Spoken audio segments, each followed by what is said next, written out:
नमस्कार, शो का नाम टू द पॉइंट। मेरा नाम संतोष चौधरी और मेरे साथ खास मेहमान कपिल देव अग्रवाल जी हैं। उत्तर प्रदेश सरकार के मंत्री हैं। व्यावसायिक शिक्षा और कौशल विकास और उद्यमशीलता जैसे बड़ी जिम्मेदारी है। कपिल देव जी बहुत बहुत जी नमस्कार और दूरदर्शन के सभी श्रोताओं को, दर्शकों को मेरा प्रणाम। कपिल देव जी, पहला सवाल, भारत पाकिस्तान आतंकवाद के खिलाफ भारत की इस मुहिम को आप किस तरीके से देख पा रहे हैं? शर्मनाक स्थिति यह है कि पाकिस्तान लगातार शरारतें कर रहा है और आज से नहीं, बहुत लंबे समय से हम देख रहे हैं। चाहे 71 का युद्ध हो, चाहे उससे पहले 65 का युद्ध हो, उसके बाद हो, चाहे कारगिल का युद्ध हो, हमेशा अधिकांश युद्ध भारत के पाकिस्तान के साथ ही हुए हैं और पाकिस्तान को हर बार हार का मुंह देखना पड़ा है। लेकिन उसकी शर्मनाक हरकतें, आतंकवाद को उसका पोषण और सेना का नियंत्रण शासन के ऊपर, तो ये बहुत ही शर्मनाक स्थिति पाकिस्तान की है। और जिस प्रकार से घटना इस बार 22 अप्रैल को हुई और जिन बहनों का सिंदूर लूटा गया, माताओं के बेटों की हत्या की गई, वो हम सबका दिल दहलाने वाली थी। आंखों में आक्रोश, दिल में आग और बदला लेने की भावना। क्या आपको लगता है ऑपरेशन सिंदूर से भारत ने तो निश्चित रूप से माननीय प्रधानमंत्री ने, जब पूरा देश उनकी तरफ देख रहा, कल देश नहीं पूरी दुनिया जब श्री नरेंद्र मोदी की ओर देख रही, तब प्रधानमंत्री जी के लिए, सरकार के लिए, हमारे सैनिकों के लिए एक बड़ी चेतावनी थी, कैसे बदला लें।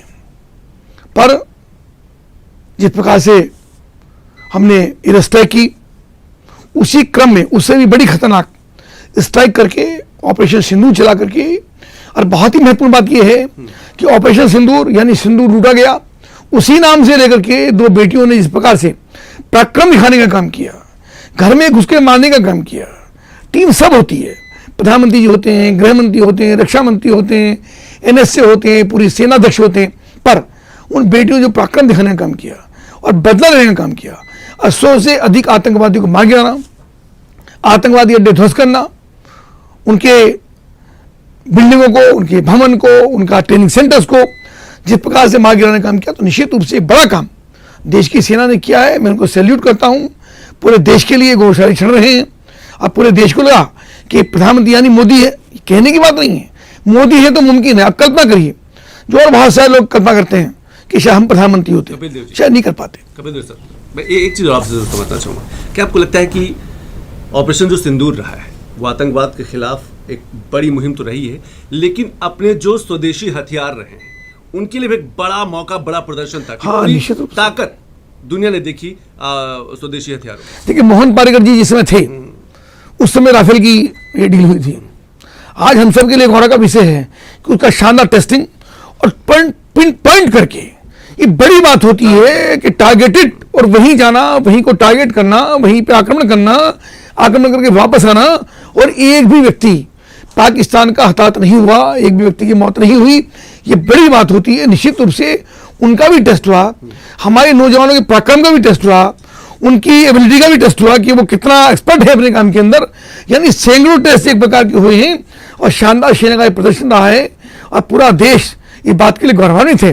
और जैसे प्रधानमंत्री ने कहा कि ऐसा हम हासिल करेंगे कि पूरी दुनिया देखेगी और आतंकवाद फैलाने वाले लोग उनकी पुष्टि याद करेगी, तो मुझको लगता है शॉर्ट पीरियड में जिस प्रकार की यह घटना हुई है, निश्चित रूप से अभिनंदनीय और वंदनीय है। क्या आपको लगता है कि जैसे प्रधानमंत्री मोदी ने कहा कि टेरर और ट्रेड एक साथ नहीं चल सकते, अब कुछ देशों को समझने और समझाने की जरूरत है, चाहे वो पाकिस्तान हो, चाहे वो तुर्की हो, चाहे अजरबैजान हो, जो आतंकवाद के साथ खड़े रहे। देखिए, जब शिखर सम्मेलन हुआ, G20 हुआ, अन्य सम्मेलन हुए, प्रधानमंत्री ने तब भी आतंकवाद की बात की और आतंकवाद के खिलाफ पूरी दुनिया को एक मंच पे एकत्र करने का काम माननीय प्रधानमंत्री नरेंद्र मोदी ने किया, जो आज तक दुनिया में कोई नहीं कर पाया।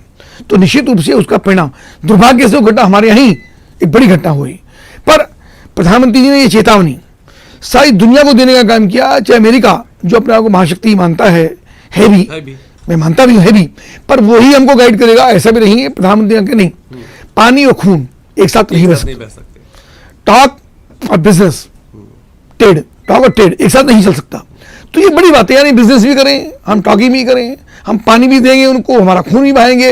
बिल्कुल चेतावनी देकर के ये संदेश देने का काम किया कि भारत किसी रूप में झुकने वाला नहीं है, समझौतावादी नहीं है, अपनी रक्षा भी करना हम जानते हैं और दुश्मन का मुंह तोड़ना भी हम जानते हैं, बड़ी तेजी के साथ और तीव्रता और दृढ़ता के साथ। कपिल जी, आपको लगता है कि इस बार भारत का जो स्टैंड रहा है, जो मूव रहा है आतंकवाद के खिलाफ, उसने एक लंबी लकीर, जैसे पीएम मोदी ने कल कहा, एक लंबी लकीर खींच दी कि अब आने वाले दिनों में अगर पाकिस्तान कोई भी आतंकी घटना भारत में करता है तो टेबल टॉक नहीं होगी, जवाब मिसाइलें देंगी, जवाब एयरक्राफ्ट देंगे, जवाब भारत के। देखिए, मुझको लगता है कि पाकिस्तान की जो सेना है वो इंडिपेंडेंट काम कर रही है और पाकिस्तान के जो राष्ट्रपति हैं, प्रधानमंत्री हैं, उनका नियंत्रण सेना नहीं है जो पीछे क्यों है। यानी जिस दिन सीज फायर हुआ, सीज फायर के बाद भी उन्होंने गोलीबारी की, चाहे वो अगले दिन रुकी, पर इसका मतलब सीज फायर होने के बाद भी वहां की सेना उनके नियंत्रण से बाहर है और चीजों को, वो सब चीज दुनिया के सामने आ रही है।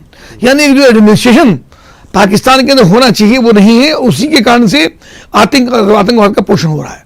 तो ये चीजें लगातार इसमें कई दिशाओं में सरकार चल रही है, कोई एक व्यक्ति का नियंत्रण नहीं है।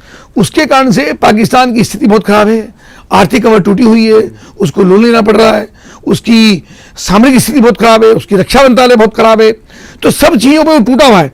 लेकिन जैसे दीपक दरवाजा था, वो कहते हैं जब दीपक उसकी लो बुझने वाली होती है तब वो और तेज रोशनी करता है और आवाज करता है। तो ऐसी पाकिस्तान की स्थिति है। पाकिस्तान का ये ये विषय ये बहुत दिन चलने वाला नहीं है। पाकिस्तान के अंदर वो स्वयं कमर टूटने वाली है। वहाँ के लोग, वहाँ के रहने वाले लोग, वहाँ के नागरिक, वही पाकिस्तान के सिस्टम से बहुत दुखी हैं। क्या आपको लगता है, आप कौशल विकास की आपके पास जिम्मेदारी है, मंत्रालय है, युवा जो है उसको स्किल्ड करके डिफेंस सेक्टर को और मजबूत किया जा सकता है? देखिए, हमारा विभाग ऐसा है कि आदरणीय प्रधानमंत्री श्री नरेंद्र मोदी जी जिसे $5 ट्रिलियन इकोनॉमी की संकल्प लेकर काम करते हैं, आदरणीय मुख्यमंत्री जी ने भी 1/5 1/5 हिस्सा यानी $1 ट्रिलियन इकोनॉमी का संकल्प उन्होंने लिया। तो मुझको लगता है कि हमारे विभाग के बिना वो संकल्प पूरा होना थोड़ा मुझे मुश्किल सा लगता है। उसकी वजह ये है कि युवा स्किल्ड होगा, युवा के हाथ में हुनर होगा, उसको एक कॉन्फिडेंस होगा कि मुझे ये काम करना है। ऐसे युवाओं को हम कॉन्फिडेंस के तैयार कर रहे हैं, उनको हम ट्रेनिंग देने का काम करते हैं, स्किल्ड करने का काम करते हैं और डिफरेंट सेक्टर में करते हैं। जितने सेक्टर हमारे पास आते हैं, कोई और भी हमको ऑफर करता है इस सेक्टर में युवाओं की आवश्यकता है, हम वैसा स्किल तैयार करके मैन पावर देने का काम करते हैं। तो निश्चित रूप से हमारा विभाग इसके सेक्टर के अंदर भी काम कर रहा है, डिफेंस सेक्टर में भी काम कर रहा है। जितने हमारे पास ITI के अंदर इंस्ट्रूमेंट तैयार होते हैं वे सब डिफेंस में काम आते हैं, इंडस्ट्री में काम आते हैं। हमारे टर्नर, हमारे फीटर, हमारे वेल्डर, हमारे जो और बहुत सारे सेक्टर्स हमारे हैं, वे सब भी किसी ना किसी इन्हीं इंडस्ट्री में काम करने का काम करते हैं। अभी एविएशन में हम लोग काम कर रहे हैं, डॉन में हम लोग काम कर रहे हैं, अभी हमने सोलर में बड़ा काम किया है। तो हर सेक्टर के अंदर हमने छूने का काम किया है और हर सेक्टर में जहाँ जहाँ युवाओं को आवश्यकता है, जिस सेक्टर में युवा चाहते हैं, इंडस्ट्री चाहती है, हमने इंडस्ट्री का भी सर्वे किया। अभी और सर्वे कर रहे हैं इंडस्ट्री क्या चाहती है, उनको कैसी मैन पावर उनको चाहिए। तो जैसी मैन पावर उनको चाहिए वैसे युवाओं को तैयार करके उनको हम देने का काम कर रहे हैं। बिल्कुल सही कहा आपने कपिल जी की, जिस तरीके से भारत ने शौर्य, भारत की सेना ने शौर्य पराक्रम का इस बार कहा जो तस्वीर पेश की है वो सिर्फ पाकिस्तान ही नहीं पस्त हुआ है, दुनिया ने भी भारत की उस ताकत को देखा। लेकिन कपिल जी, जो तिरंगा यात्रा है इसका मकसद क्या है? क्या उस ऑपरेशन सिंदूर को जन जन तक पहुंचाना, भारत की सेना को उस शौर्य, उस पराक्रम के बारे में लोगों को बताना? देखिए, मैं घटना सुनाता हूँ। मुजफ्फरनगर में मैं अपने विधानसभा क्षेत्र में था जिस दिन ये युद्ध का आह्वान हुआ और वहीं पे कार्यक्रम में था। तो वहाँ पे पूजा चल रही थी सैनिकों के लिए।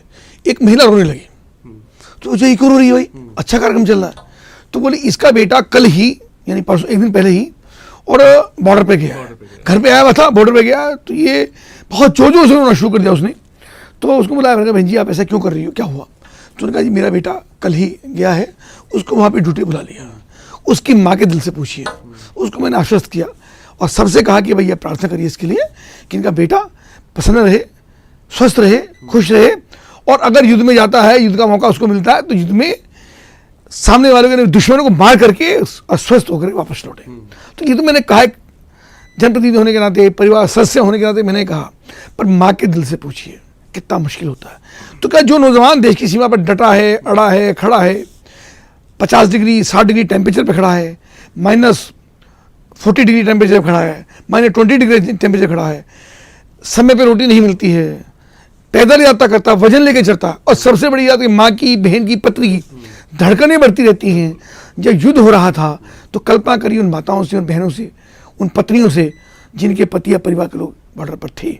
आज जो युद्ध विराम हुआ है तो क्या हमारी जिम्मेदारी नहीं है उनको नमन करें, उनका अभिनंदन करें, उनका गुणगान करें? तो ये जो तिरंगा यात्रा है ये उनको अभिनंदन करने की है, उनको प्रणाम करने की है, उनके शौर्य बल की प्रशंसा करने की है। और सब लोग, इस भारतीय जनता पार्टी ने आह्वान किया, पर भारतीय जनता पार्टी का झंडा इसके अंदर नहीं है, इसके अंदर तिरंगा झंडा है, और तिरंगे झंडे के अंदर सबको आने का आह्वान किया कि सब लोग आए, सब लोग आगे तिरंगा यात्रा में शामिल। बात करें समाजवादी पार्टी की, बात करें तो सियासत कर रही है। अब उनको तो ये कहना है, उनको तो ये कहना, भाई वो भी करें। बजाय इसका विरोध करने के, मैं चाहूंगा आपके दूरदर्शन के माध्यम से कि या तो श्री अखिलेश यादव हमारे कार्यक्रम में आए, तिरंगा यात्रा में शामिल, आह्वान करता हूं, मैं निवेदन करता हूं कि जहां भी आप ये कार्यकर्ता हो वो हमारे कार्यक्रम में पहुंचे।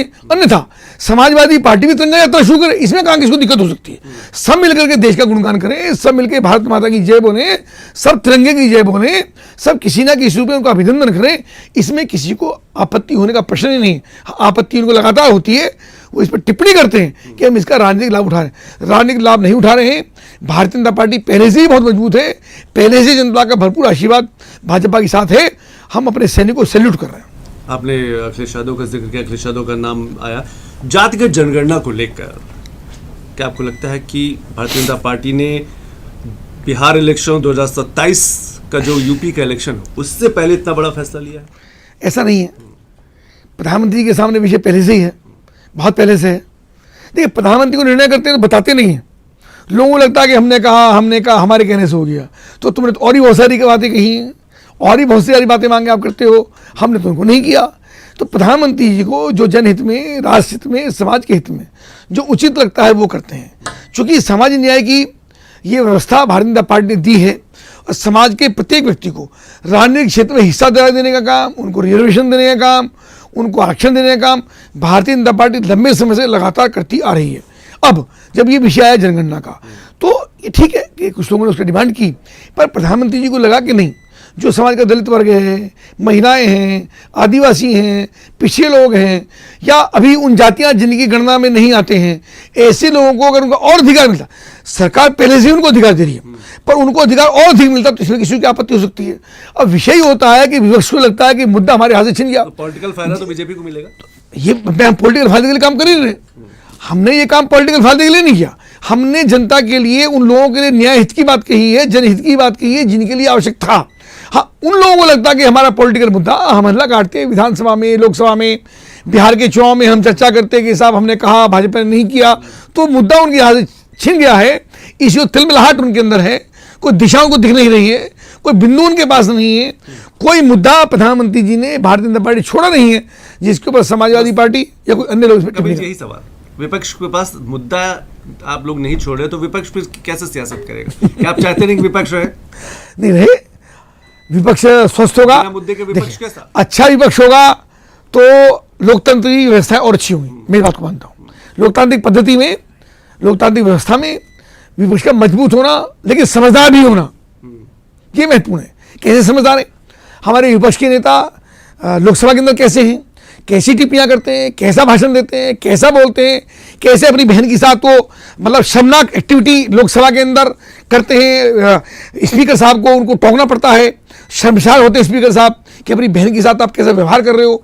वो कैसे जाकर विदेशों के अंदर जाकर के भारत की निंदा करने का काम करते हैं, किस प्रकार से व्यवहार करते हैं, कैसा उनका भाषण होता है, विषय कुछ और होता है, बोलते कुछ और हैं।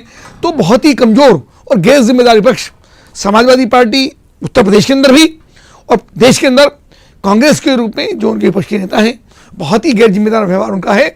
ना उनको दिशा है, ना उनको समझ है उस बात की। मुझको कहूँगा कि वो समय आ गया कि बीजेपी अब कांग्रेस मतलब राहुल गांधी को संस्कार भी सिखाएगी।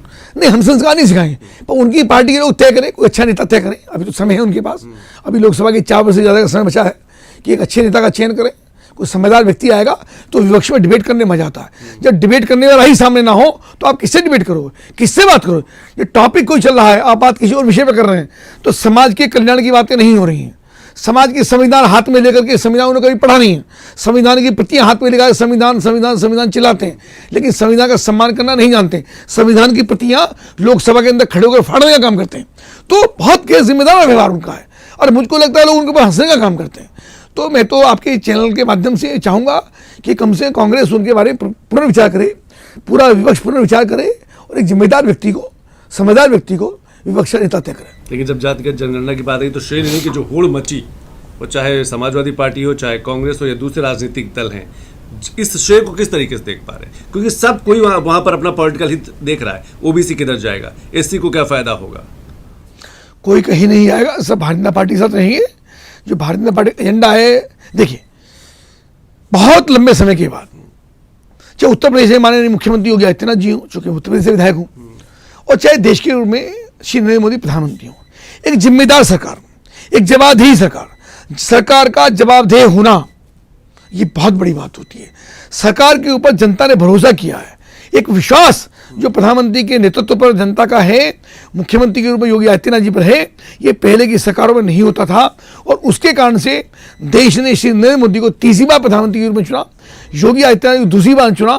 और मुझको लगता है कि एक शानदार व्यवस्था, समझदार जवाबदेही लगातार देश के अंदर हो रही है, और जनता प्रधानमंत्री जी पर और मुख्यमंत्री पर भरोसा कर रही है।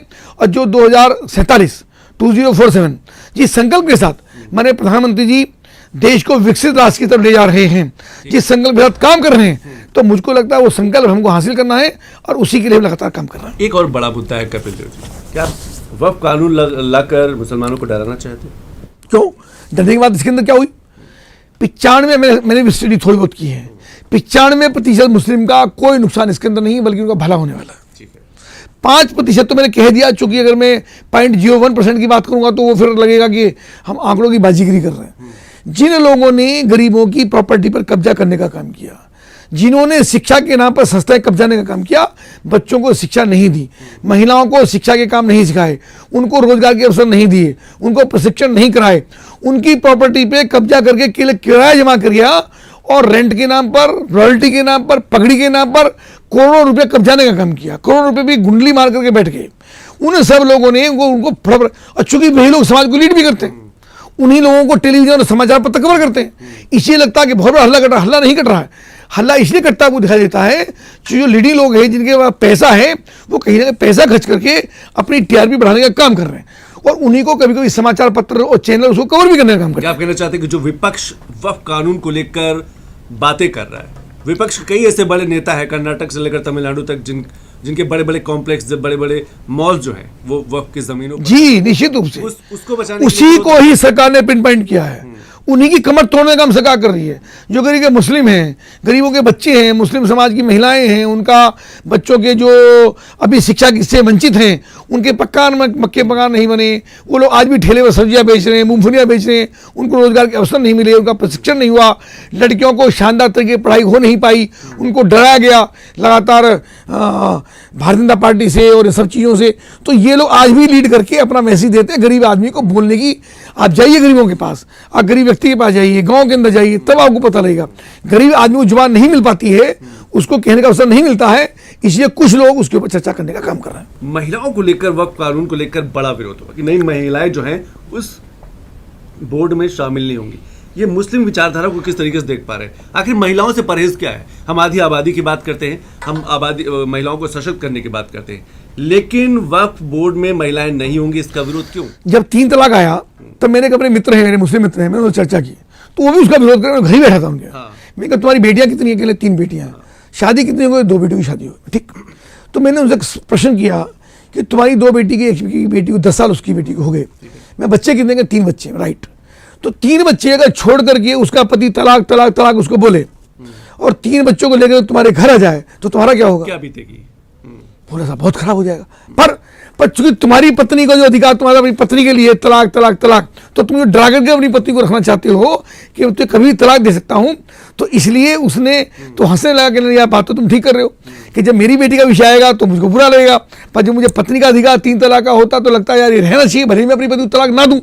तो ये मुस्लिम महिलाओं को डरा करके रखने का काम मुस्लिम समाज के लोगों ने किया, शिक्षा से वंचित रखा उनको लगातार। उनको मैं पर्दा कह रहा, पर्दा रखना बुरी बात नहीं है, पर केवल पर्दा, बाकी उनकी मर्यादाओं को, मर्यादा में महिलाएं रहे, वो हिंदू समाज की हो, मुस्लिम समाज की हो, मुझे आपत्ति नहीं है, पर उसके कारण से डरा करके उनको उनके अधिकारों से वंचित रखने का मुस्लिम समाज के लोगों ने किया है। भारतीय जनता पार्टी उनको आगे लाने का और शिक्षा के क्षेत्र में आगे बढ़ाने का काम कर रही है। 3 तलाक से लेकर वक्फ कानून तक जितने भी मुस्लिम सुधार को लेकर मुस्लिम बड़े बदलाव हुए, क्या बीजेपी मुसलमानों को समझा पाएगी? क्या अपनी तरफ ला पाएगी? क्या अपना एक बड़ा वोट बैंक बना पाएगी इन विकास के कामों को देखते हुए? देखिए, केवल विषय वोट बैंक का नहीं है।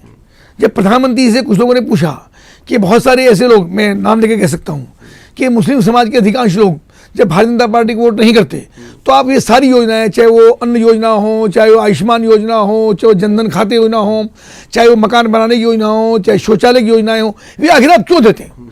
तो प्रधानमंत्री ने कहा कि नहीं, ये उन्होंने भाषण में अपनी बात कही कि नहीं, ये जिम्मेदारी सरकार की, सरकार के नाते मैं काम कर रहा हूँ, मेरी जिम्मेदारी 140 करोड़ भारतीयों के लिए है, ये वोट के लिए नहीं है कि हमको कौन वोट देता है कौन वोट नहीं देता। हम इस बात पे काम नहीं करते हैं, हम इस बात पे बात करते हैं कि मुस्लिम समाज हो, गरीब समाज हो, किसी भी जाति वर्ग का हो, सबका उत्थान हो, सब प्रगति में साधक बने, सबका साथ सबका विकास हो। और दीनदयाल उपाध्याय जी जो हमारे प्रणेता है, हमारे प्रेरणा स्रोत हैं, उन्होंने कहा अंतिम व्यक्ति के चेहरे पर जब तक मुस्कान नहीं होगी तब तक सरकार में रहने का औचित्य पूरा नहीं होगा। सपा के पास वोट, कोई भी वोट बैंक नहीं रहना देना चाहिए। ऐसा नहीं है, सपा के पास ना कांग्रेस पे, क्योंकि कांग्रेस और सपा मुस्लिम वोट को तो अपना वोट बैंक मानती है ना, कि अपना उसकी अपनी बपौती है। वोट बैंक नहीं मानती, वो तुष्टीकरण करती है।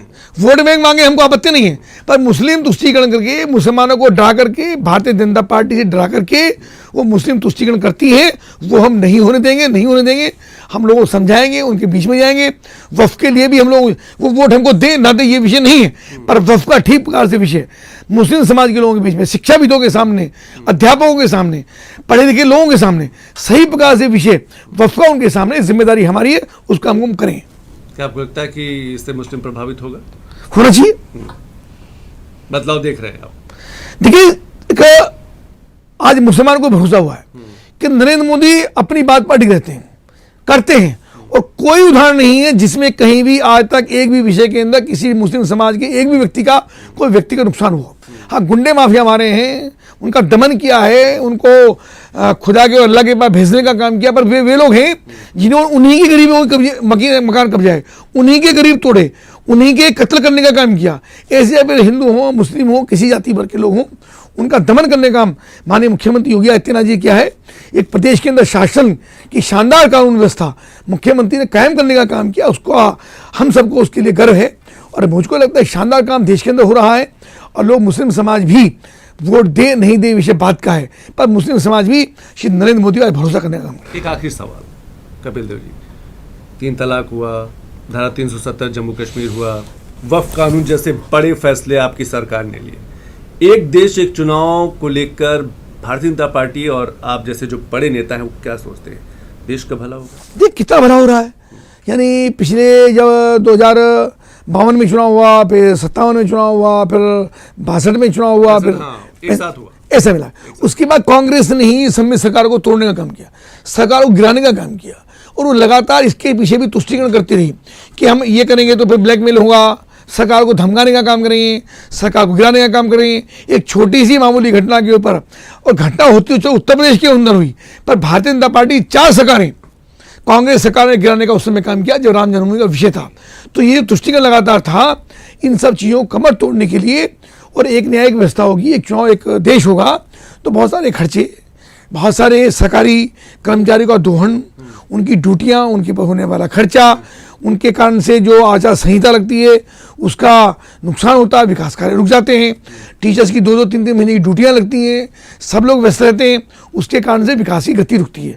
एक साथ एक देश एक चुनाव हुआ तो निश्चित रूप से देश प्रगति करेगा और 5 साल जनप्रतिनिधियों को काम करने का मौका मिलेगा। इन सभी चीज़ों को 2027 में आप कितना देख पा रहे हैं? बीजेपी को कितना इसमें फायदा मिलने वाला है? देखिए, जो फायदा होगा, लेकिन हम फायदे के लिए काम नहीं कर रहे। प्रधानमंत्री ने बहुत काम किए जो फायदे के लिए नहीं किए।